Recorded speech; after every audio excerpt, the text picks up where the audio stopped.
Hello दोस्तों, स्वागत है आपका हमारे YouTube चैनल में। तो देखिए, जीएस और जीके के ये क्वेश्चन है, तो इनकी चर्चा कर लेते हैं और डिटेल में इनकी व्याख्या भी कर लेते हैं। तो देखिए, पहला क्वेश्चन है, भारत की पहली लहर परियोजना निम्नलिखित में से कहाँ स्थापित की गई? तो इसका आंसर हो जाएगा बीजिंग जाम। और बीजिंग जाम पड़ता है त्रिवेंद्रम है, केरल। और त्रिवेंद्रम का ही नाम है तिरुअनंतपुरम, जो केरल की क्या है, राजधानी। तो वहां पे ये परियोजना शुरू की गई है। ठीक है। अगला कह रहा है, निम्नलिखित में से कौन सा स्थान अपने शैल चित्रों के लिए प्रसिद्ध है? मिर्जापुर, पंचमढ़ी, सुंदरगढ़ और उपरोक्त सभी। तो सभी जगह जो है शैल चित्र है। शैल का मतलब गुफाएं या जो पत्थर है उन पर जो है चित्रकारी की गई है। तो आखेट के दृश्य, शिकार के दृश्य, ये सब बने हुए हैं, तो वो हो जाएगा। तो सभी जगह है। ठीक है। ये कह रहा है, राजा के निर्वाचन से संबंधित सूक्त किस वेद में पाए जाते हैं? तो राजा से के निर्वाचन संबंधी सूक्त है यजुर्वेद में। यजुर्वेद हो जाएगा आंसर इसका है। वेदों को मिलान करना है। एक तरफ जो है मिट्टियां हैं, कौन सी मिट्टी क्या कहलाती है? तो कह रहा है भाभर। और भाभर क्या कहलाती है? अत्यधिक प्रवेश मिट्टी होती है। तराई वाली क्या होती है? गहन वन व जीव जंतुओं से होती है। और ये खूब पूछी जाती है, बांगर और खादर। तो बांगर होती है पुरानी जलोढ़ मिट्टी या प्रौढ़ जलोढ़ मिट्टी, और जबकि खादर होती है नवीन जलोढ़ मिट्टी। तो कौन सा हो जाएगा आंसर? ए हो जाएगा। 2, 3, 4, 1। ठीक है ना। मोहनजोदड़ो से प्राप्त पशुपति मोहर पर एक योगी की मुद्रा में 4 पशुओं से आवृत एक देवता का अंकन है। ये चारों पशु कौन से हैं? तो देखो, एक मूर्ति मिली है जो पद्मासन अवस्था में बैठे हैं। कैसे? पालथी मार के बैठे हैं। और इन्हीं के जो है दाएं ओर यदि पूछा जाए किसकी आकृति है, तो व्याघ्र और हाथी की आकृति बनी है। ठीक है। बाईं ओर पूछा जाए किसकी आकृति बनी है, तो बाईं ओर गैंडा और भैंसा की आकृति बनी हुई है। ठीक है। और पैरों के पास 2 हिरण बने हैं जो आमने सामने खड़े हुए हैं। ठीक है। ये आमने सामने खड़े हैं। इतनी आकृतियां बनी, ये पशुपत आकृति मोहर है। इन्हीं को आद्य शिव कहा गया है। क्या कहा गया है? आद्य शिव कहा गया है। तो ये याद रखिएगा। तो किसकी आकृतियां हैं? व्याघ्र, गैंडा, भैंसा और हाथी। ये 4 है। देखो, व्याघ्र हो गया, हाथी, गैंडा,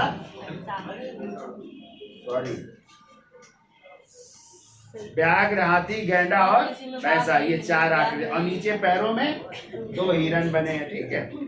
तो आंसर क्या हो जाएगा? सी है। फिर कह रहा है, सैंधो व्यापारी केंद्रों से मेसोपोटामिया के साथ व्यापार किस मध्यस्थ बंदरगाह से होता था? इसमें आंसर हो जाएगा डिलमन। क्या हो जाएगा? डिलमन मध्यस्थता का कार्य करता था। मेसोपोटामिया का मतलब है इराक। किसे कहते हैं? इराक से व्यापारिक संबंध थे। कह रहा, श्रीलंका में बौद्ध धर्म का प्रचार करने वाले महेंद्र ने किससे बौद्ध ग्रंथों का अध्ययन किया था? तो आपको पता है, महेंद्र और संघमित्रा गए थे ना बौद्ध धर्म का प्रचार करने। तो उस समय जो बौद्ध गुरु थे उनका नाम था मुगल पुत्र तिस। और इन्होंने ही तीसरी बौद्ध संगीत की क्या थी? अध्यक्षता भी की थी। ठीक है। तो मुगल पुत्र तिस हो जाएंगे भाई। ये कह रहा है, अभिधम ग्रंथ कथा वश की रचना किसने की थी?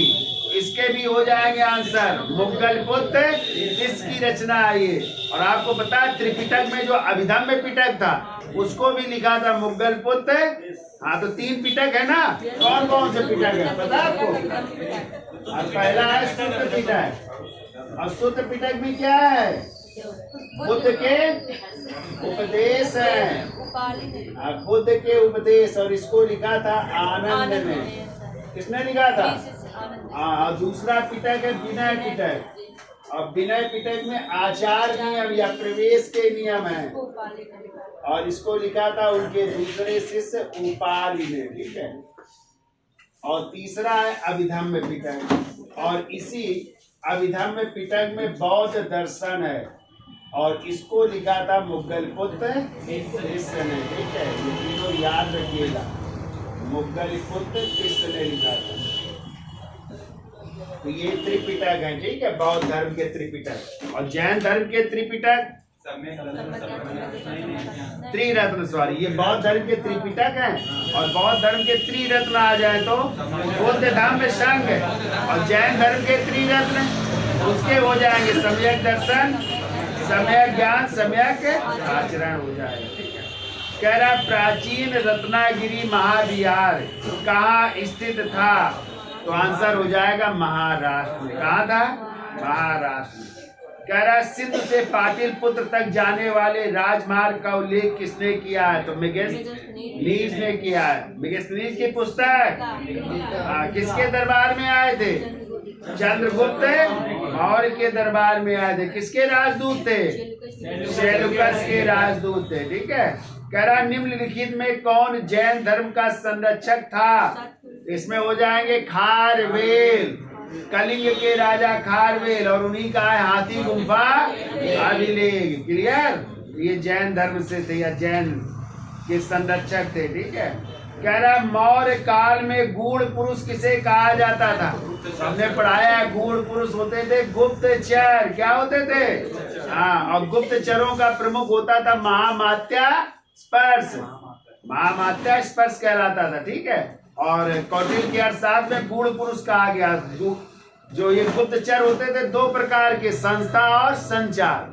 संस्था होते थे एक ही स्थान पर, और जो संचार होते थे वो एक स्थान से दूसरे स्थान तक जा करके घटनाओं की सूचना देते थे। कह रहा है वह भिक्षु कौन था जिसके साथ चंद्रगुप्त मौर्य दक्षिण भारत गए थे? भद्रबाहु। इन्हीं से जैन धर्म की दीक्षा ली थी और इन्हीं के साथ चले गए थे कर्नाटक के श्रवण बेलगोला। और वहीं पे 298 ईसा पूर्व में कैसे संलेखना या निषदी या संथारा प्रथा द्वारा शरीर का त्याग किया था। आगे आइए, बिंबिसार ने अपनी शक्ति विस्तार हेतु अनेक वैवाहिक संबंध स्थापित किए थे। निम्नलिखित में से कौन उसकी पत्नी नहीं थी?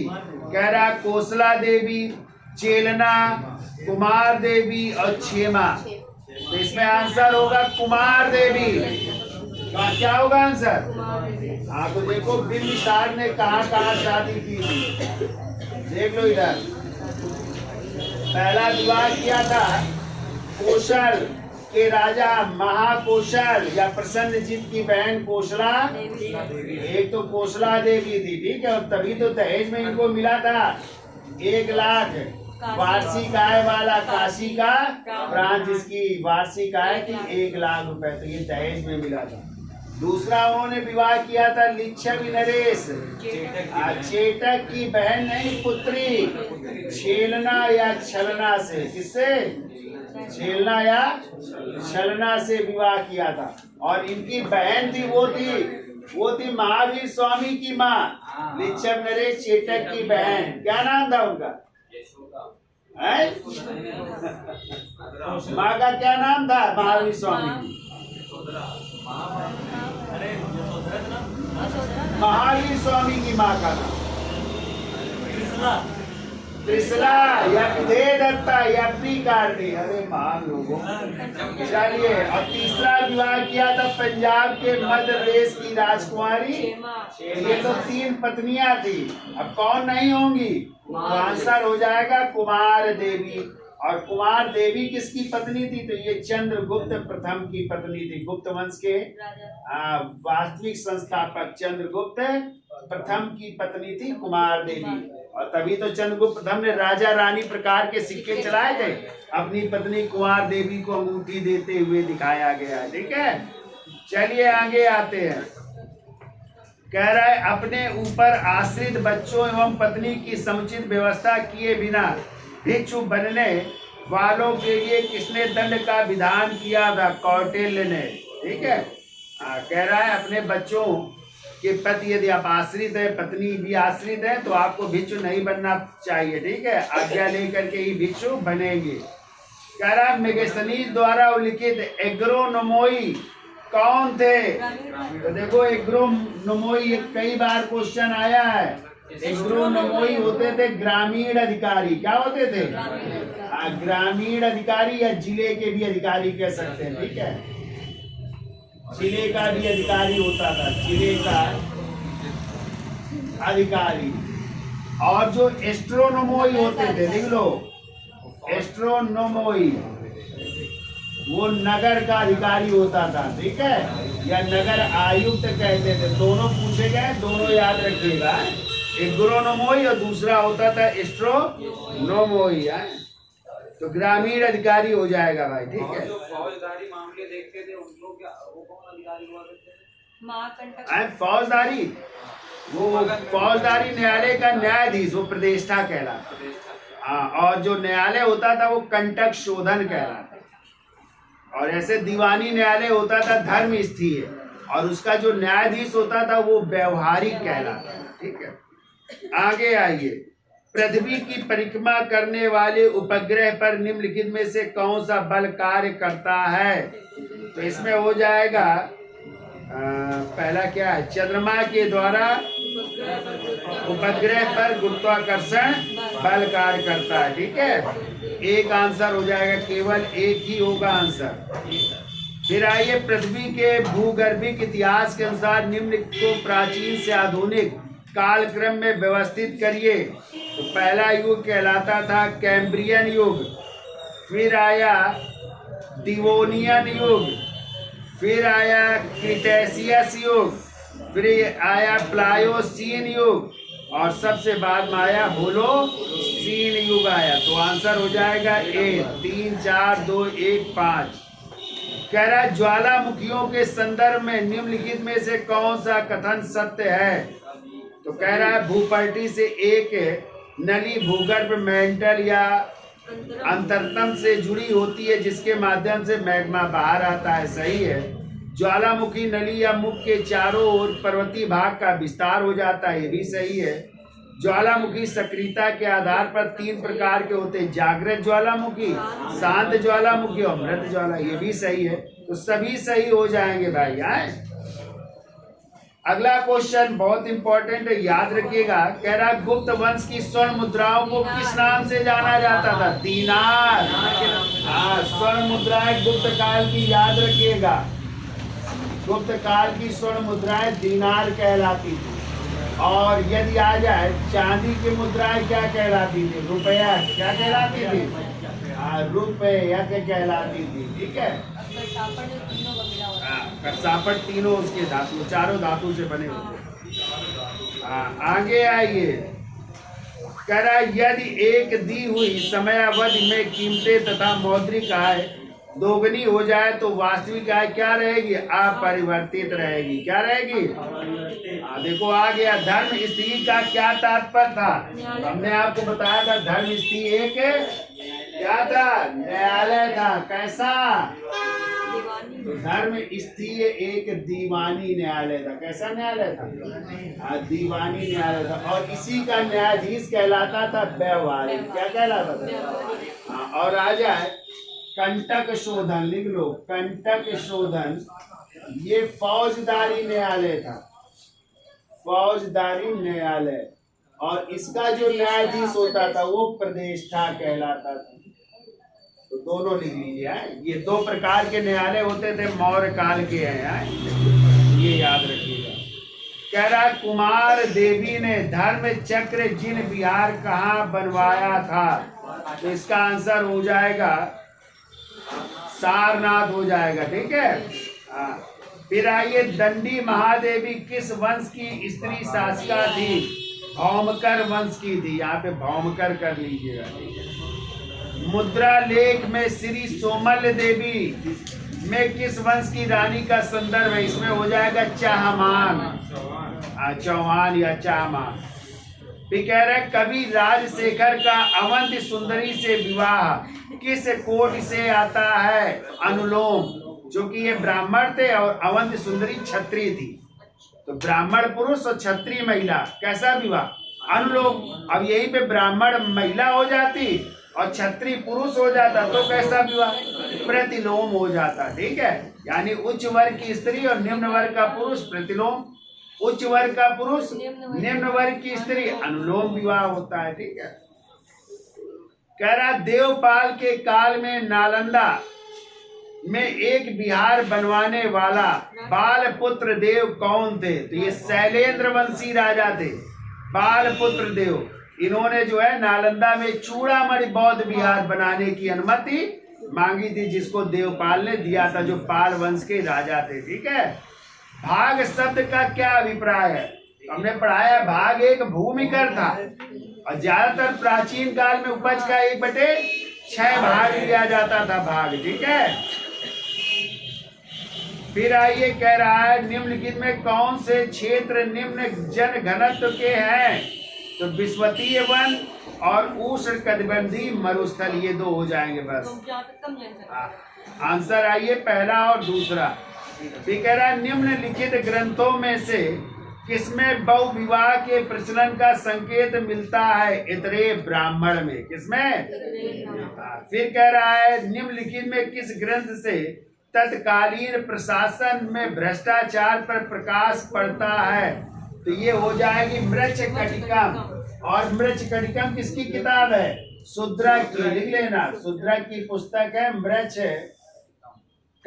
इसी को कहते हैं मिट्टी का घोड़ा, कटिकम, ये किताब है। ठीक है, मृच्छकटिकम। रत्नावली किसकी है? एक तो हर्षवर्धन की है और मालविकाग्निमित्र कालिदास की। कर्पूर मंजरी राजशेखर की। कर्पूर मंजरी का मीमांसा, ये सब राजशेखर की किताबें। लिख लो यहाँ पे भी। कह रहा है अल्प विकसित देशों में गरीबी का मुख्य कारण क्या है? तो आय में असमानता। किस चोल शासक को मालदीव पर प्रथम विजय प्राप्त करने का श्रेय प्राप्त है? राजराज प्रथम हो जाएंगे या अरमोरी वर्मन हो जाएंगे। जबकि श्रीलंका की संपूर्ण विजय की थी राजेंद्र प्रथम ने।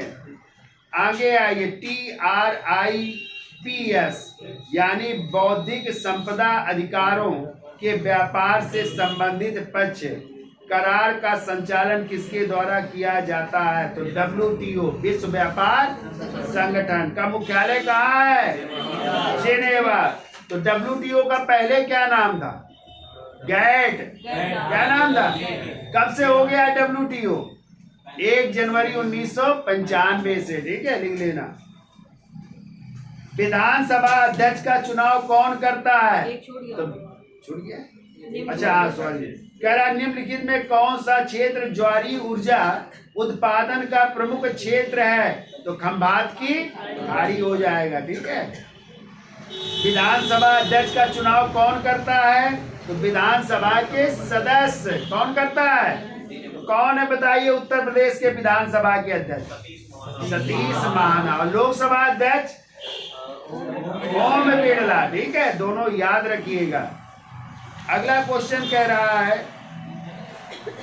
व्यक्तिगत स्वतंत्रता के लिए निम्नलिखित में कौन सी रिट दायर की जा सकती है? हैबियस कार्पस यानी बंदी प्रत्यक्षीकरण हिंदी में कहते हैं। ठीक है, यानी न्यायालय कहता है हमारे सामने अभियुक्त को सशरीर प्रस्तुत करिए। क्या क्या मतलब होता है? सशरीर प्रस्तुत करना, इसका अर्थ होता है। देखो इधर भाग दिए हैं, कह रहा है कौन से भाग सुमेलित हैं? तो भाग 1 में क्या है? संघ व राज्य क्षेत्र है। भाग 2 में नागरिकता है और भाग 3 गलत है। भाग 3 कह रहा है नीति निर्देशक तत्व, ये गलत है। भाग 3 में मूल अधिकार है और नीति निर्देशक तत्व किसमें? भाग 4 में। तो क्या सही हो जाएगा? हाँ, 1 और 2 सही है। ठीक है, तीसरा नहीं सही है। कह रहा है पाला निर्माण की आवश्यक दशाएं क्या है? तो पाला कब गिरता है? जब स्वच्छ आकाश हो, जैसे इस समय गिर रहा है। क्यों भाई? फिर कह रहा है शांत या कम गतिशील पवनें चल रही हो तो गिरेगा। और फिर हो जाएगा चौथा आंसर 0 डिग्री सेंटीग्रेड या इससे कम वायु का तापमान हो जाएगा। ठीक है, तो आंसर ए हो जाएगा। 1, 2 और 4। खिदमती क्या है?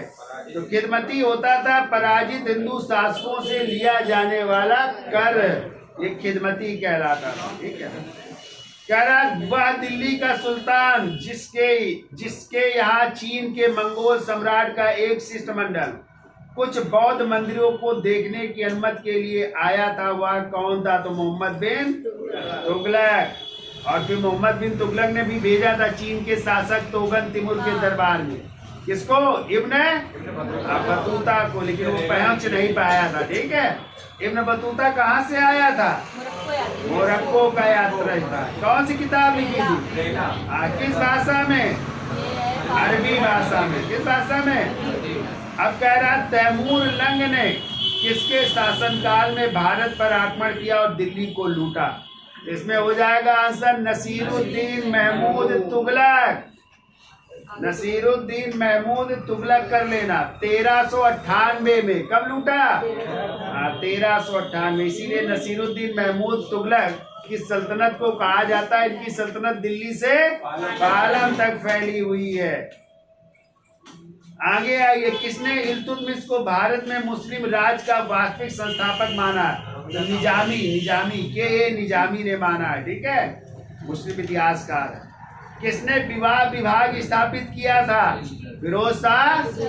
दान विभाग, दास विभाग, खैरात विभाग, विवाह विभाग। तो जो लड़कियां गरीब थी उनकी विवाह का भी बंदोबस्त करता था। ठीक है, बहुत मामलों में आगे था फिरोज शाह तुगलक। आगे आई, अलाउद्दीन खिलजी ने किस हिंदू शासक को राय रायान की उपाधि दी थी? तो रामचंद्र देव को दी थी। ठीक है, किसे दी थी? रामचंद्र देव को दी थी, जो देवगिरी के शासक थे। ठीक है, अनुज दिल्ली दूरस्थ किसने कहा था? निजामुद्दीन। किसके लिए? गयासुद्दीन तुगलक के लिए कहा था। अनुज दिल्ली अभी और कहते हैं उनकी ये बात सही हो गई। तो गयासुद्दीन तुगलक जब बंगाल से वापस लौटते हैं तो उनके बेटे मोहम्मद बिन तुगलक ने दिल्ली के पास अफगानपुर में लकड़ी का महल बनवाया, जो अयाज खां द्वारा निर्मित था। और कहते हैं जैसे ही प्रवेश करते लकड़ी का महल गिर जाता और उसी में दब करके गयासुद्दीन तुगलक की मृत्यु हो जाती। तो इनकी ये सही बात प्रतीत हुई कि अनुज दिल्ली, आप बेचारे दिल्ली तो नहीं पहुंच पाते, बीच में ही उनकी क्या हो जाती है? मृत्यु हो जाती है। आगे आइए, निम्नलिखित में कौन विजयनगर साम्राज्य की दूसरी राजधानी थी? तो विजयनगर साम्राज्य की दूसरी राजधानी पेनगुंडा थी या फिर बाद में हो गई थी?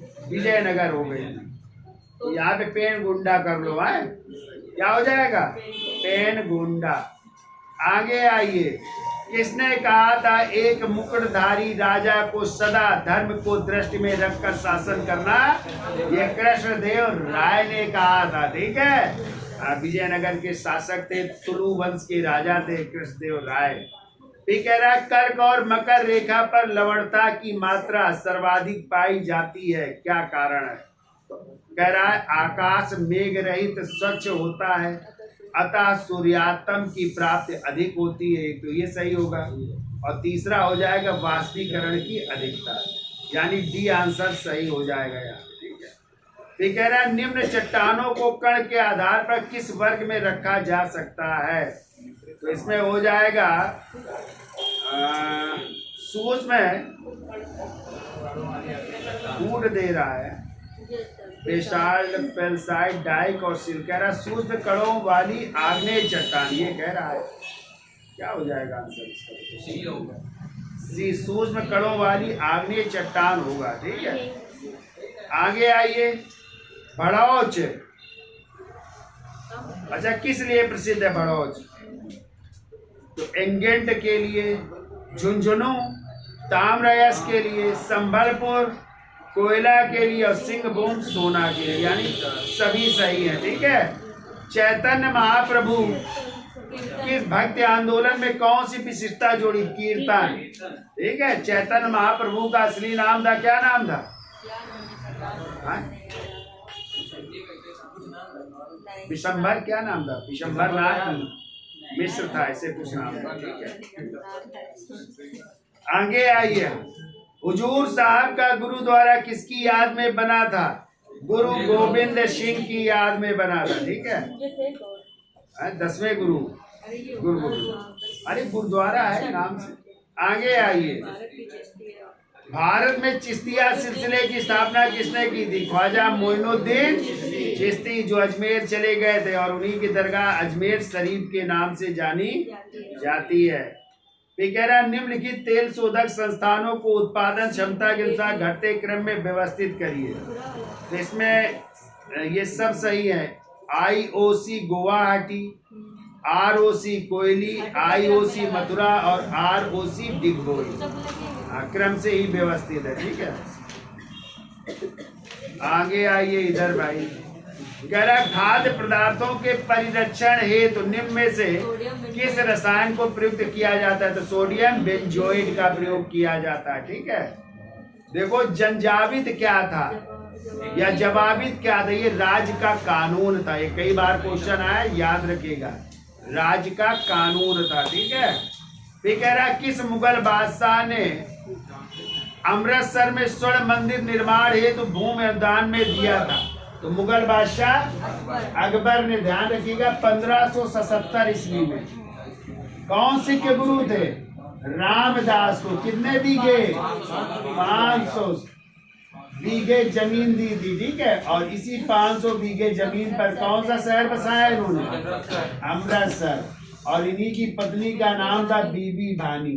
तो बीबी भानी को भी कुछ जमीन दी गई थी। ठीक है, तो उन सब जमीनों को मिलाकर के कौन सा शहर बसा? अमृतसर। ये चौथे गुरु थे रामदास है, और तीसरे गुरु थे इनके ससुर साहब थे जिनका नाम था अमरदास, और दूसरे थे गुरु अंगद, और पहले थे गुरु नानक। ये क्रम है। और पांचवें थे फिर गुरु अर्जुन देव हो जाएंगे। आगे आइए।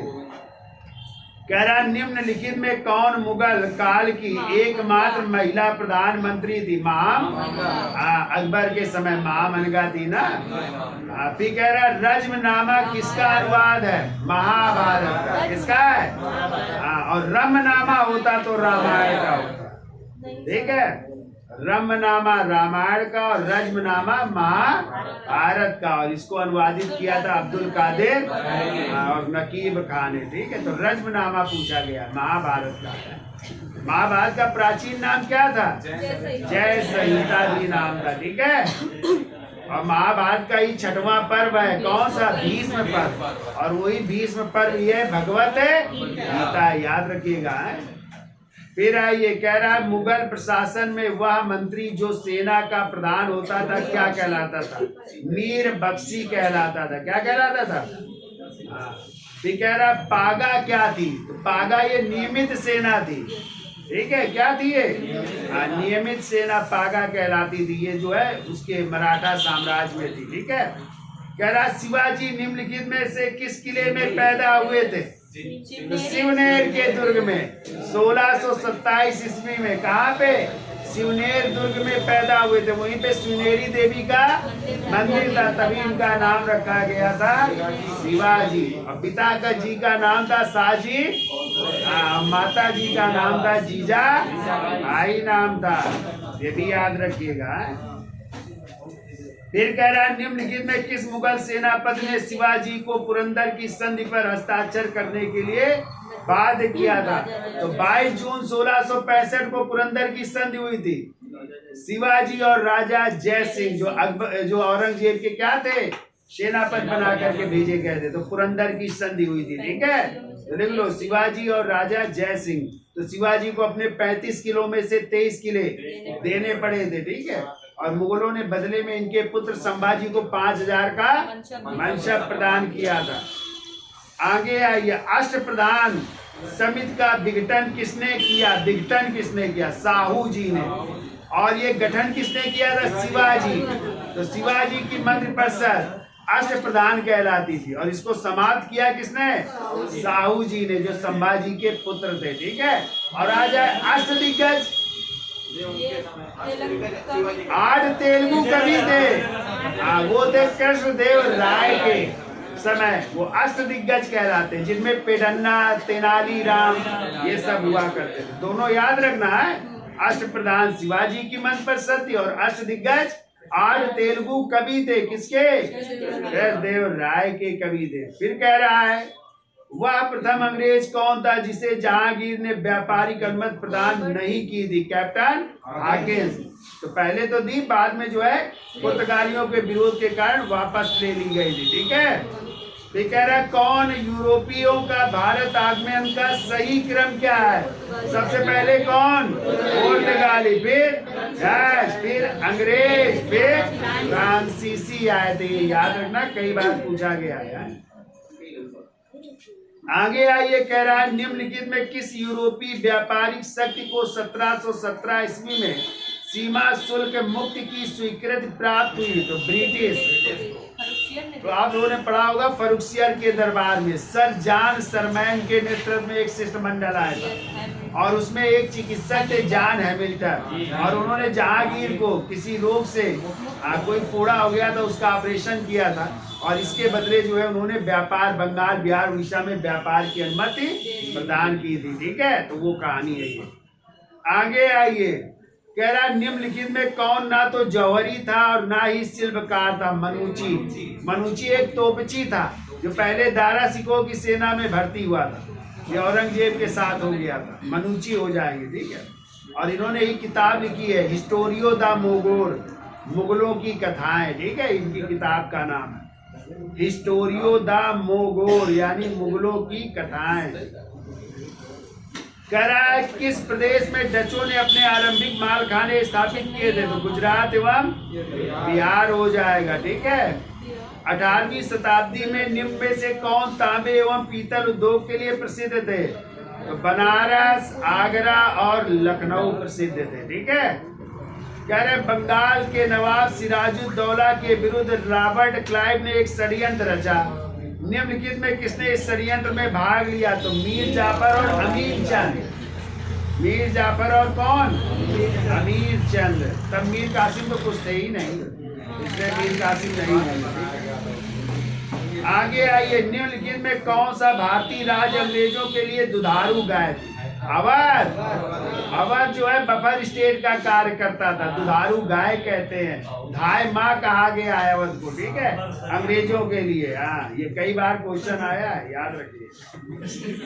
कह रहा पूरब का साम्राज्य हमारे पैरों पर है, यह कथन किस आंग्ल मैसूर युद्ध से संबंधित है? चौथे। और लॉर्ड बेलेजली ने कहा था जब किसको? टीपू सुल्तान को मारा गया था, पराजित हुआ था, तब कहा था जो है अब पूरब का साम्राज्य हमारे। और जब आ जाए तीसरे आंग्ल मैसूर युद्ध में, उस समय लॉर्ड कॉर्नवालिस थे, तो उन्होंने कहा था हमने अपने मित्रों को बगैर शक्तिशाली बनाए दुश्मनों को कुचल दिया।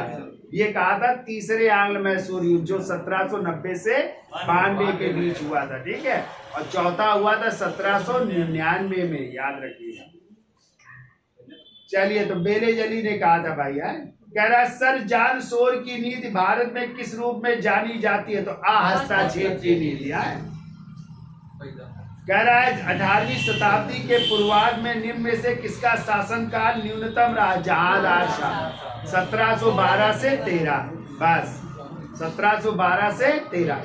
भाई बहादुर शाह प्रथम बने 1707 से 12 तक, फिर 12 से 13 कौन बने? जहांदार शाह। 13 से 19 कौन बने?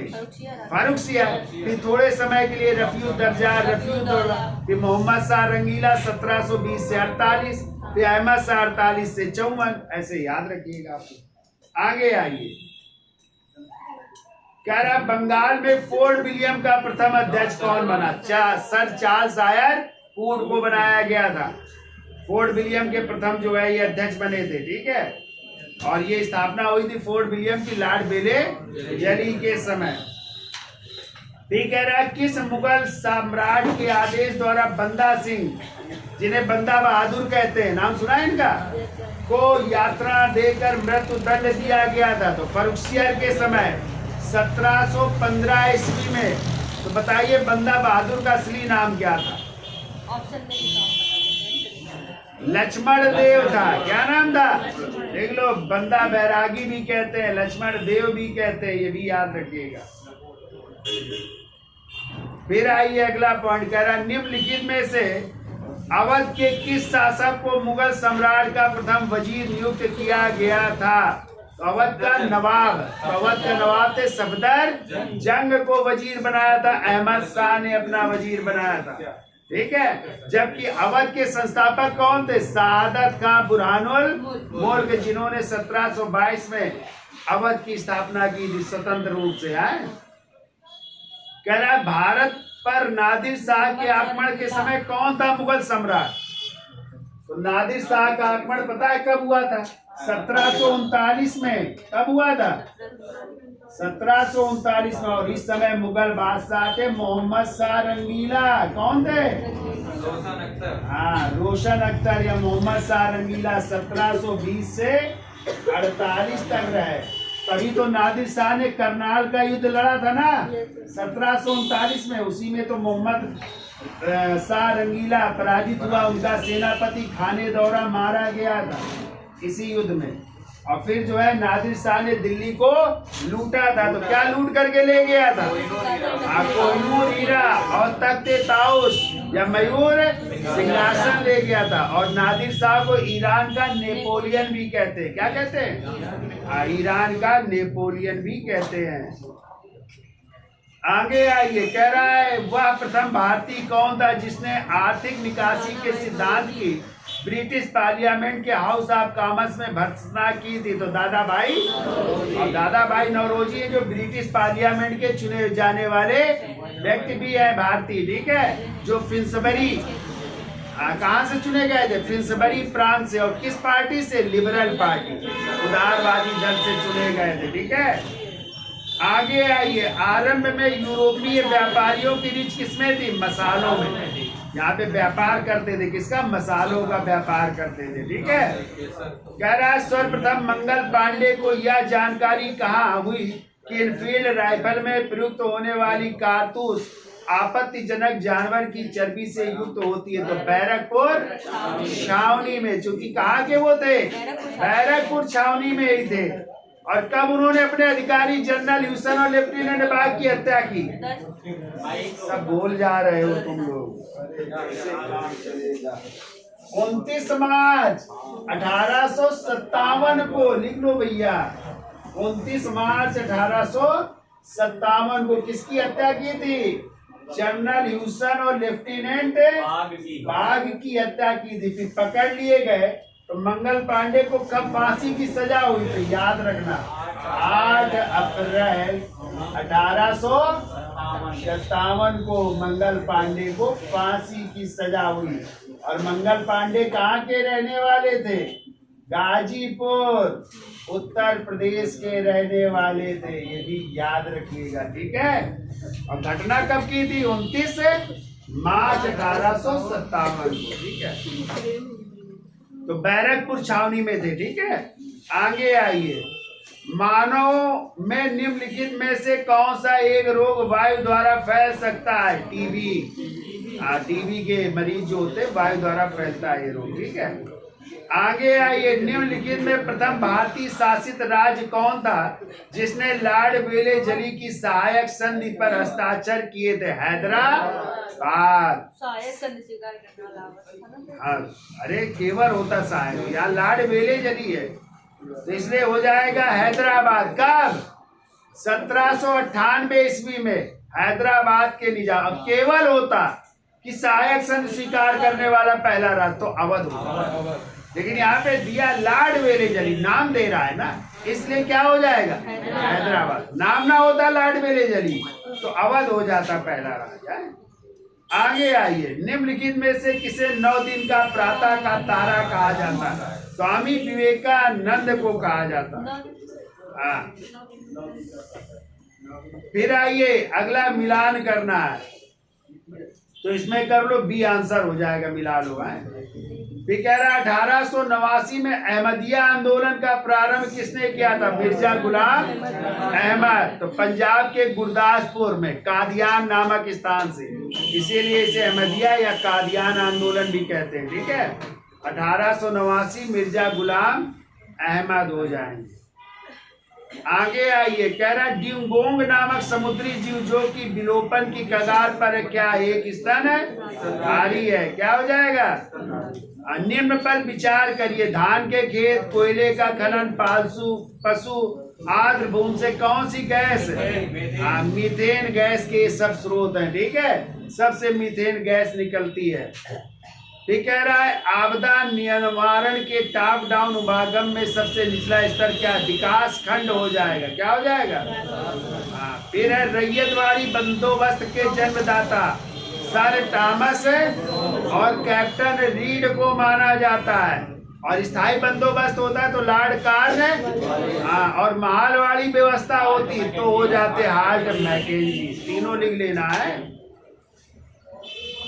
फिर आइए, किस गवर्नर जनरल ने अकाल नीति को सूत्रबद्ध कराने में अग्रगण्य का कार्य किया? तो लॉर्ड लिटन ने।